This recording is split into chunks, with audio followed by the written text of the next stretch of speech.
Good evening, I'm Dr. Juan J.Consignado and I will present to you my report about the elements of service excellence model as a requirement in my subject QM403, Quality Service Culture, under the tutelage of Professor Emerson Cabudol, a known expert in the field of total quality management.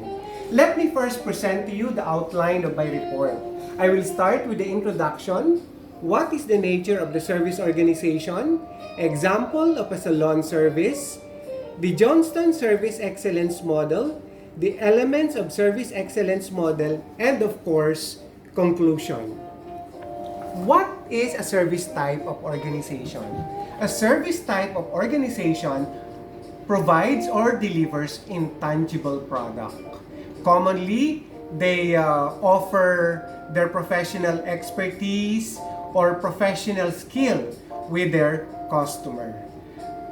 Typical example of companies which are part of service organizations include hotels, restaurants, banking, financial institutions, legal services, and transportation. For a few minutes, or a few seconds, I will present to you what really takes place inside the salon. Daniela, Ina, please.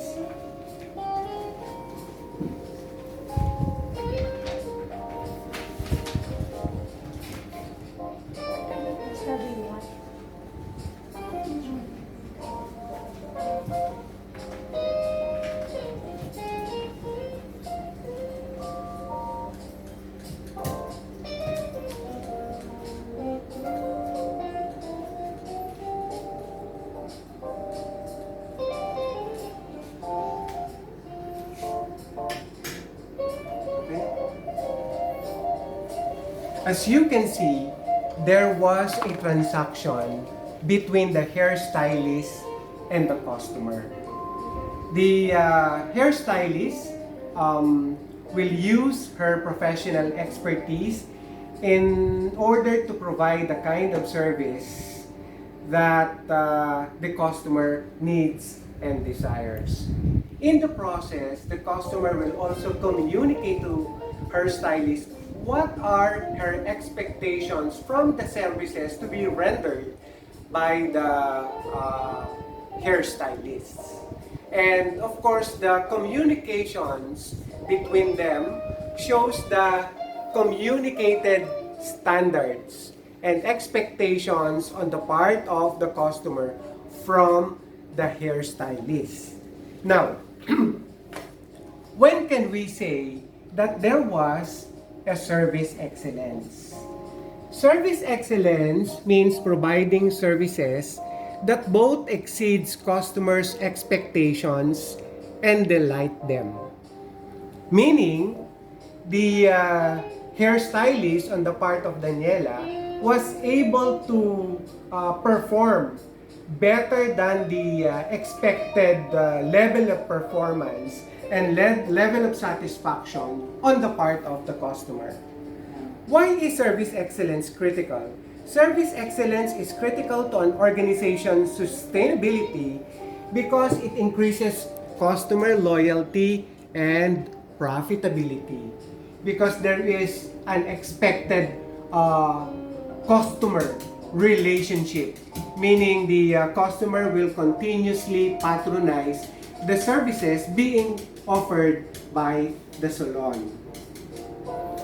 So let me just present to you the Johnston Service Excellence Model, developed by Johnston himself in 2004.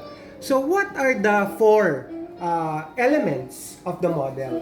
The first is delivering the promise, providing a personal touch to the service, devoting extra effort, dealing well with problems and queries.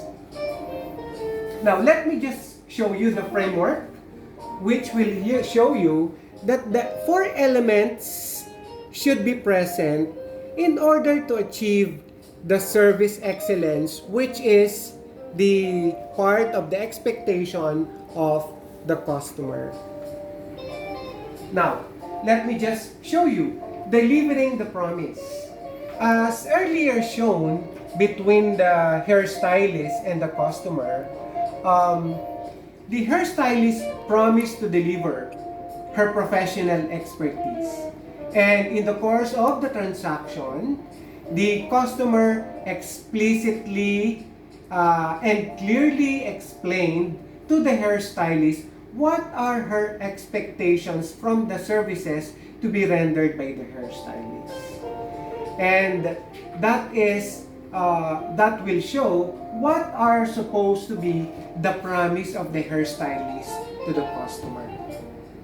And again, as we have said earlier, that will represent the expectations of the customer herself.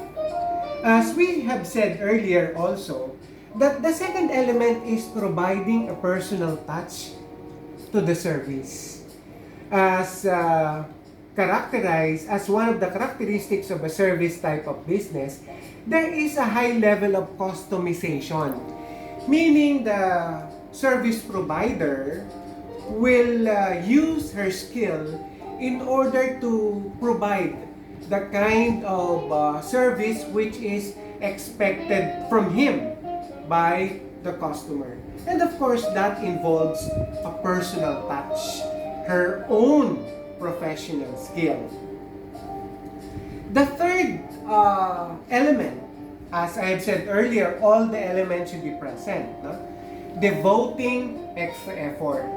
Aside from her professional skill, it is also expected that the hairstylist or the service provider will do her best in order to provide the best kind of service and the highest level of satisfaction that the customer may receive from the hairstylist.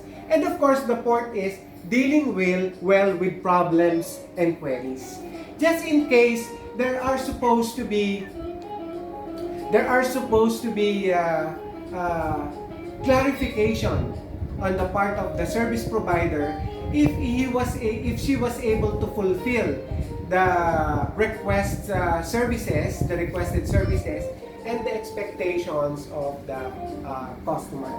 So in conclusion, in order to develop a quality service type of culture, the mission and vision of the organization should be able to explicitly provide what are supposed to be the level of services, the professional expertise of their providers, and at the same time, they should also show that the core values on how to the service provider will deal with the customers. Of course, there are also HR mechanisms in order to make sure that the service provider will be highly motivated to provide the highest type of service that can be provided to customer. That can be done by developing a performance management system showing the kind of or level of performance that is expected from a service provider. We can also come up with a rewards and recognition program wherein we will recognize and give rewards to employees who were able to deliver the best type of services to their customers. And the last thing would be, I'm going to show you again the references that we made use to this virtual presentation. With that, I am closing my presentation, and again, I am Dr. Juan Jeffrey Consignado signing off. Thank you and good evening.